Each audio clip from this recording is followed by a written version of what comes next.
નમસ્કાર, star India TV ન્યૂઝમાં આપનું હાર્દિક સ્વાગત છે। હું છું હેમલતા ત્રિવેદી। આપ જોઈ રહ્યા છો સ્ટાર ઇન્ડિયા ટીવી ન્યૂઝ। સત્યની વાતે સત્યની સાથે। જાલોદ સિંધી સમાજની અનોખી અને સુંદર પહેલ સિંધી શિક્ષા કેન્દ્ર ખોલવામાં આવ્યું।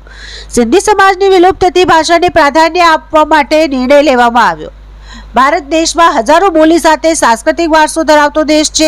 ભારત દેશમાં દરેક ધર્મ, સમાજ અને ભાષાની એક આગવી ઓળખ છે।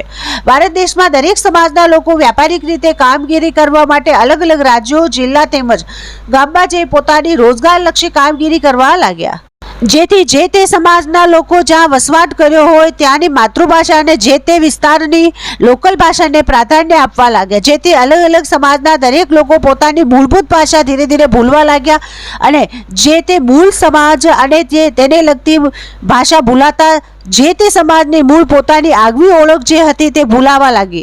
આ સંદર્ભે જાલોદ નગર સિંધી સમાજ પોતાના સમાજની ઓળખ, સંસ્કૃતિ તેમજ ભાષાને બચાવવા માટે સિંધી શિક્ષા કેન્દ્રની શરૂઆત કરવાની એક આગવી પહેલ કરેલ છે। જાલોદ નગરમાં રહેતા સિંધી સમાજ દ્વારા 15/9/2025 રોજ ઝૂલેલાલ મંદિરે કારોબારી મીટિંગ યોજાઈ હતી। આ મીટિંગમાં દીપ પ્રજ્વલિત અને પ્રાર્થના કરી મીટિંગની શરૂઆત કરવામાં આવી હતી।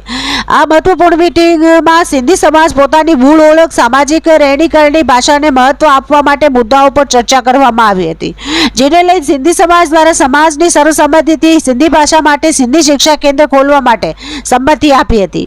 સમાજની આગવી ઓળખ અને ભાષા વિલુપ્ત ન થાય તે માટે આ શિક્ષા કેન્દ્ર નેહાબેન મહેરવાણી દ્વારા અઠવાડિયામાં 2 દિવસ શનિવાર અને રવિવારના રોજ તેનું સંચાલન કરવાનો મહત્વનો નિર્ણય લીધો હતો। આ શિક્ષા કેન્દ્રમાં સિંધી ભાષા અને તેના મહત્વ વિશે શિક્ષા આપવામાં આવનાર છે અને સમાજ દ્વારા સિંધી શિક્ષા કેન્દ્રમાં શિક્ષાની ત્રિમાસિક પરીક્ષા પણ લેવામાં આવનાર છે। આ મહત્વપૂર્ણ મીટિંગમાં સિંધી સમાજના પ્રમુખ પ્રેમકુમાર મહેરવાણી તેમજ યુવા પ્રમુખ દુર્ગેશ ઠક્કર અને તમામ કારોબારી સભ્યો ઉપસ્થિત રહેલ હતા।